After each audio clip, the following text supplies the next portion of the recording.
Olha, e nós estamos aqui nos estúdios recebendo, agora são 7h29, doutora Priscila da Flon. Ela é tesoureira do CIMED, o Sindicato dos Médicos, né? E a gente tem que sempre dizer assim, poxa, que legal, que nós temos a doutora Silvia, a presidente, né? Então, doutora Priscila, bom dia. Bom dia. Tudo bem com a senhora? Como é que está? Tudo bem. Perfeito. Agora, como é que está o nosso CIMED, o Sindicato dos Médicos? O nosso CIMESC, ele atua... CIMESC, né? CIMESC. Ele atua na região, né? Nós temos duas regionais muito próximas que dividem a sede ali na Renalvida e Itajaí. E nós atuamos em defesa do médico, do trabalho médico na nossa região, né? Nós somos médicos voluntários que atuam em defesa dos colegas e da valorização da profissão aqui na nossa região. E quantos médicos, vocês têm ideia de quantos médicos atuam aqui na nossa região, clinicam, né, na nossa região? Olha, nós temos muitos, esse número é difícil a gente dar com exatidão, porque nós temos uma característica que é a chegada de profissionais, uma ida e vinda de profissionais muito grande, por ser uma região de litoral, uma região onde transitam muitas pessoas, mas nós temos no sindicato médico, né, atualmente mais de 250 afiliados, né, só na regional de Balneário Camboriú. Olha, no caso do CIMESC, que a senhora é tesoureira, é só da região nossa? Região de Balneário Camboriú, Itapema, Porto Belo e Bombinhas. Perfeito. Itajaí já tem uma outra... Itajaí, Navegantes, Pissarras é outra diretoria, mas também nós atuamos juntos na mesma sede. Nós estamos juntos no trabalho na região. Que coisa boa, né? Agora, e financeiramente, porque a gente sabe que, poxa, para manter uma instituição, para fazer com que ela consiga divulgar as suas coisas e algumas coisas que têm necessidade de recursos, como é que estamos financeiramente? Já que a senhora é tesoureira, aproveitar. O sindicato, ele recebe a associação, né? Nós somos afiliados, o membro médico, ele é filiado voluntariamente ao sindicato e ele paga uma mensalidade, uma filiação mensal em torno de R$115, né? Com esse valor, nós mantemos toda uma estrutura jurídica, uma estrutura de imprensa, uma estrutura de contabilidade para auxiliar o médico no exercício da profissão e também para defender o médico em casos de necessidades, em casos onde nós precisamos da atuação para poder, jurídica propriamente dito, para poder garantir os direitos ao trabalhador médico, né? Perfeito. A gente tem assim muitos médicos que atuam no próprio serviço público, a saúde pública, no caso do SUS, né? Ontem até conversava com um enfermeiro aqui, o Ricardinho, que atualmente é vereador em Balneário Camboriú, e o Ricardinho falava que às vezes é melhor, né, terceirizar para uma instituição o serviço de atendimento público do que ter a contratação dos médicos, porque termina o contrato, daqui a pouco o médico não vem, e se tem uma empresa tocando, ela continua, ela é obrigada a ter os profissionais para tocar, né? É uma coisa bem complicada, assim, né? Depende do que você considera como melhor, né? A terceirização, se ela for feita de forma a garantir a esse profissional médico, né, a atuação como pessoa e não como empresa, né? Isso pode ser uma forma de prestar um serviço de qualidade. Eu volto a dizer que na saúde menor preço não significa melhor serviço, né? O que acontece nos moldes atuais é que a cada licitação a saúde da população é leiloada quem paga menos, né? Eu costumo dizer que a empresa presta serviço, pessoas atendem pessoas. Então o médico que está ali na ponta atendendo a pessoa, ele é um ser humano que adoece, uma mulher que engravida, né? Uma pessoa que tem problemas. Empresa não tem problema, empresa não fica doente, empresa não falta. Quando você despersonifica a pessoa do médico, fica difícil você querer um atendimento humanizado de alguém que você não trata nem como pessoa. Então, tratar o médico que está na assistência da ponta como uma empresa é muito complicado. Você, na atual conjuntura, só para ter uma exemplificação da magnitude desse problema, hoje, uma mulher médica, quando engravida, ela é retirada do mercado de trabalho. Nós estamos em pleno século XXI e as mães médicas não podem amamentar, porque elas não têm direito à licença maternidade, porque são empresas, né? Os médicos não têm direito a férias, porque eles são empresas. né? E a cada licitação, a cada concessão nova, esses profissionais são obrigados a se associar a uma empresa diferente que eles não conhecem para continuar trabalhando. Isso gera uma instabilidade e uma seleção de profissionais que fatalmente vão ficar muito pouco tempo com essa população. Não vai ter um compromisso, porque se a prefeitura não tem compromisso com o profissional, por que o profissional teria compromisso com a prefeitura? Então eu acho bastante complicado. Quando a gente fala sobre terceirização, a gente tem que ter diálogo entre a mão de obra médica, entre a prefeitura, para que a gente possa garantir o mínimo. Nenhum outro profissional no município trabalha em regime de PJ como o médico trabalha. O enfermeiro, ele tem o seu contrato, mesmo terceirizado, ele é contratado com um CLT, ele tem direito trabalhista, e o médico atualmente nos nossos postos de emergência nenhum tem, né? Nós tivemos uma situação gravíssima em Balneário Camboriú, com uma empresa chamada Orion, que simplesmente, não falando exatamente, literalmente, deu calote em quase 3 meses de salários médicos, coagiu os profissionais a autofinanciarem o seu salário com uma financeira e não pagaram a financeira, né? E os profissionais foram colocados no Serviço de Proteção ao Crédito por terem autofinanciado seu salário que não foi pago, né? E agora vai para a Justiça e anos de resolução. Então, esse tipo de contratação precisa ser fiscalizado. Nós precisamos que a Prefeitura, né, entenda que economizar às custas de tirar direito do trabalhador da saúde não é uma economia inteligente. Isso vai refletir num pior atendimento à população a longo prazo. É aquela história, se não é meu serviço, né, o serviço que não é de ninguém tem responsabilidade de manter a qualidade.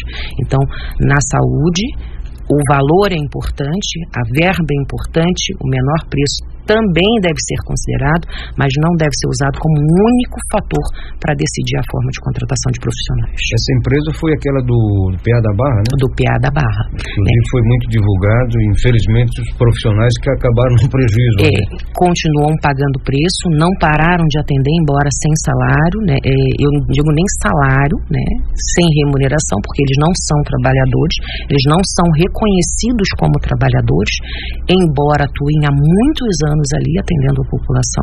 São profissionais extremamente comprometidos, mas sem nenhum reconhecimento, né? Eu costumo dizer que algumas vezes a situação desses profissionais se compara à do boia fria, né? Nesse caso, onde houve autofinanciamento de salário, então é bastante complicado. Então nós precisamos rever com carinho essa questão da terceirização. É preciso tomar decisões baseadas no financeiro, mas conversando com as classes, porque a intenção de todo médico é servir bem.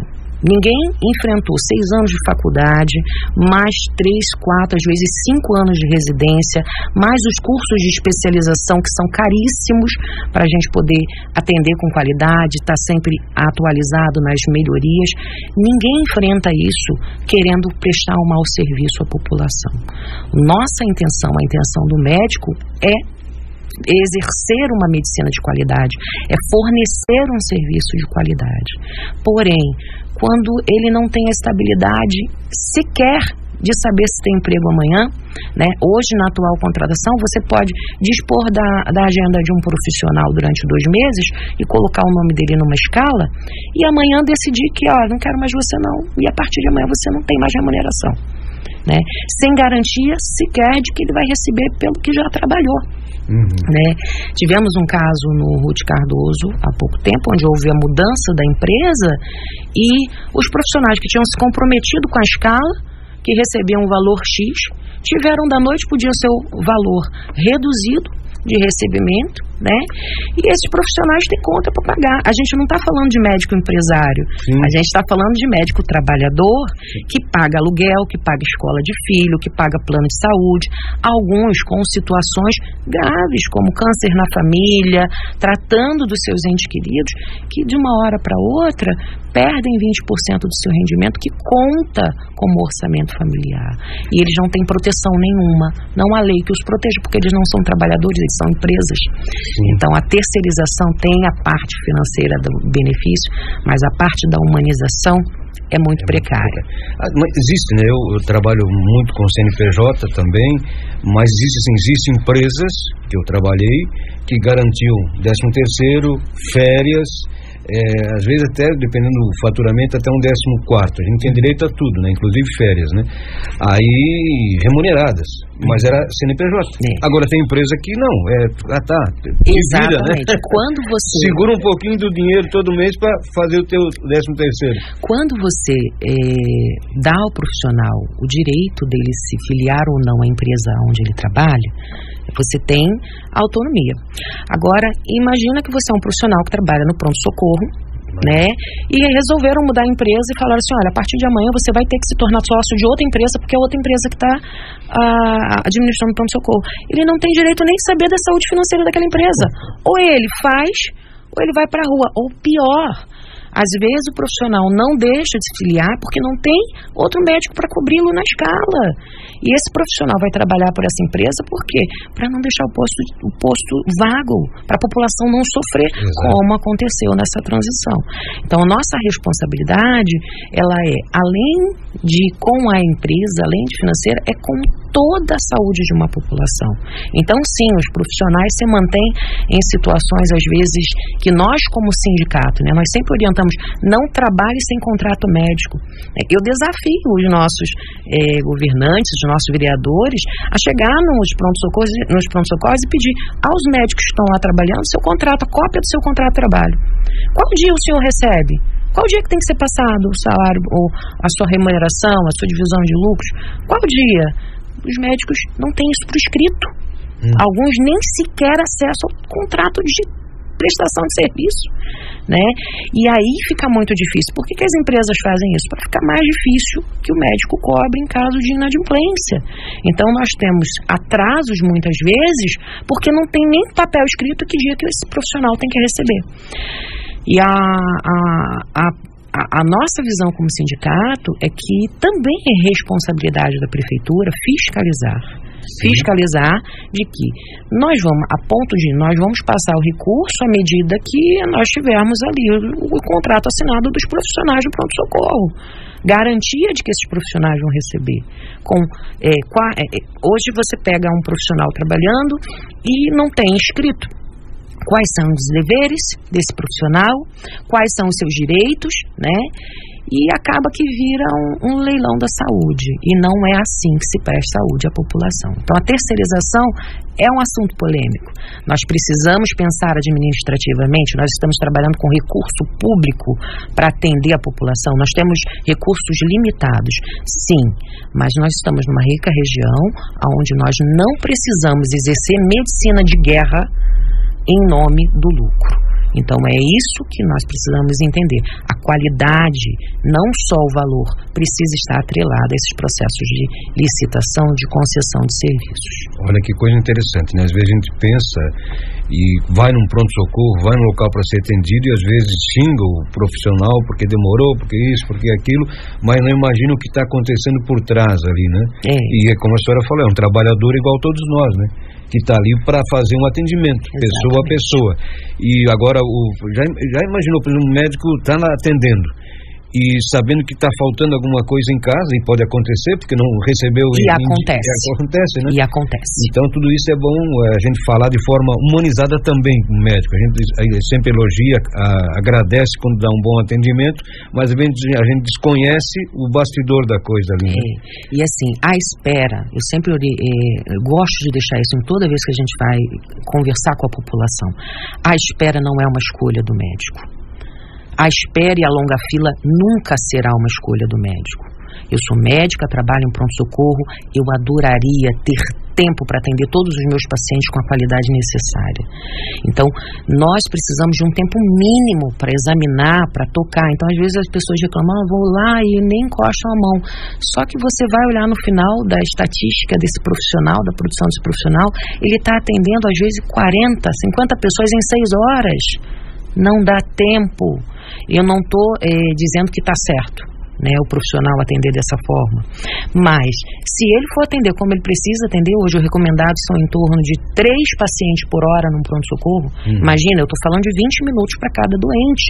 As pessoas precisam ser ouvidas, ter suas histórias anotadas, elas precisam ser medicadas, elas precisam fazer exames algumas vezes. Eu estou falando de 20 minutos para cada doente, para fazer isso tudo, né? E você vai olhar o contingente dos médicos não condiz com a produção que a unidade faz, né? Então, nós precisamos entender que isso são medidores, são sinalizadores de qualidade, tempo de atendimento entre consultas, número de pacientes atendidos por médico em cada turno. Isso também precisa ser levado em consideração, porque a qualidade do atendimento médico está intimamente ligada ao tempo que o profissional tem com o seu paciente. Eu gostaria muito de poder ter o máximo de tempo possível com todos os meus pacientes na emergência. Acho que todo profissional médico gostaria de ter pelo menos o necessário para atender de forma decente a população, né? Eu costumo dizer que a população do SUS não é de segunda categoria, ela não merece ser tratada como uma subpopulação, um subatendimento em saúde. Então, se você vai lá no pronto-socorro particular e o médico pode atender 3 pacientes por hora e te dar lá os 20 minutos, o tempo que for necessário, porque tem paciente grave que vai gastar 2 horas de atendimento médico, né? Isso é a nossa realidade, mas você no particular, você tem direito a esse atendimento de qualidade, por que não no SUS? Só o valor importa? Creio eu que não. Até o Tonho está mandando aqui o seguinte recado, ó. Hoje era o dia de estar junto com a doutora, o vereador, no caso o Ricardinho, que esteve ontem conosco, e a própria prefeita. Ele está dizendo aqui que daí sim, para se contrapor, né? Quer dizer, a senhora está contando uma realidade que às vezes nem os vereadores de Balneário Camboriú conhecem, como a senhora bem disse, né? Eles não vão lá, não pedem o contrato do profissional. Eles não têm essa pichorra ainda, né? Mas deveriam fazer, né? Deveriam. Nós temos fiscalizar essas concessões, é importante. Não, eu volto a dizer, não só em valores, mas em qualidade, né? Estivemos no Ruth Cardoso na sexta-feira, da nova gestão, um movimento para que esses dados de tempo de espera, tempo de consulta, número de médicos pacientes comecem a ser coletados para que se haja melhorias. Isso é um indicativo de qualidade. A gente só consegue melhorar a qualidade quando a gente enumera os problemas e reconhece aonde está havendo problema. A fila de espera não é culpa do médico. Se a gente tiver o número de médicos adequados, a estrutura adequada, medicações adequadas, o paciente será bem atendido. Se você tiver ali na frente um profissional qualificado, e aí cabe à prefeitura definir a qualificação desse profissional, a qualificação mínima que a empresa deve ter, e fiscalizar para que a empresa esteja realmente contratando profissionais com a qualificação mínima. E é óbvio que se você vai escolher, se você vai ter um profissional qualificado, você não vai conseguir pagar um valor muito baixo para esse profissional. A gente está falando de 10, 15 anos de formação, mais a experiência do profissional. Então, isso tudo custa um valor ao profissional e gera um custo da consulta médica, do atendimento médico. O médico, ele não é um profissional subespecializado. Ele precisa estudar, ele precisa se atualizar sempre, e por isso não é uma mão de obra barata. Como um engenheiro não é, como um advogado não é, né? Mas a gente tenta, a gente observa esse movimento de economizar na saúde. Eu sempre digo o seguinte: se me mandarem construir uma ponte, nem eu passo com o meu carro por cima dela, porque eu não sou especialista em construir pontes, né? Mas para atender a nossa população, a gente não pode levar em consideração simplesmente o valor, né? Porque senão a ponte cai. Exato. Infelizmente. Olha, fiquei feliz pela sua presença aqui, abordando dessa forma tão franca, tão aberta, né, e explicando para a comunidade. Já quero convidar a senhora para uma próxima oportunidade de estar aqui conosco novamente, para a gente até ampliar esse assunto. Okay. Ampliar esse assunto. Será um prazer. Porque é importante que a comunidade saiba, né, o que está acontecendo. Exatamente. Não adianta, às vezes, criticar o profissional, criticar o médico, sem saber a estrutura que se tem por trás.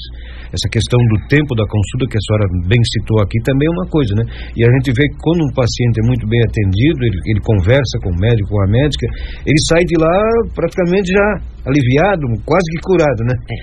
E tenha certeza, quando o médico pode exercer sua profissão atendendo bem, ele também está se realizando profissionalmente, né?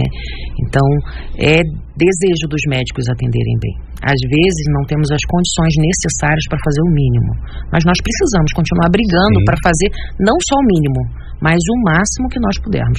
Eu volto a dizer, o SUS não é um sistema de segunda categoria, nossos trabalhadores, nossos contribuintes não são pacientes de segunda categoria. Nós não podemos leiloar a saúde da nossa população a quem dá menos, é quem dar o melhor. Esse tem que ser o nosso foco, né? Servir com o melhor, né? E não simplesmente pelo menor preço possível. Perfeitíssimo, olha, muito legal mesmo. A senhora vai voltar logo, tá? Pode ter certeza. O pessoal vai começar a fazer algumas indagações e vão trazer a senhora para que possa responder também esses questionamentos, né? E um abraço então para a doutora Silva muito também, obrigada, que é a presidente do CIMESC.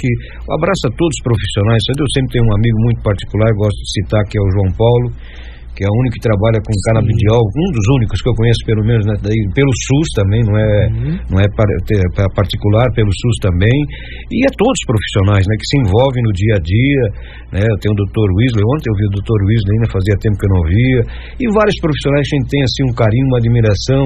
Teve um que foi secretário de saúde aqui, foi até presidente da CIMESC também, às vezes eu encontro ele no supermercado. Então tem muitos profissionais médicos que estão no dia a dia com a gente, conversando com as pessoas, e isso é fundamental. Grande abraço, doutora Priscila, até a próxima. Até a próxima. Muito bem, agora são 7h50, vamos a um rápido intervalo comercial, em seguidinha a gente volta.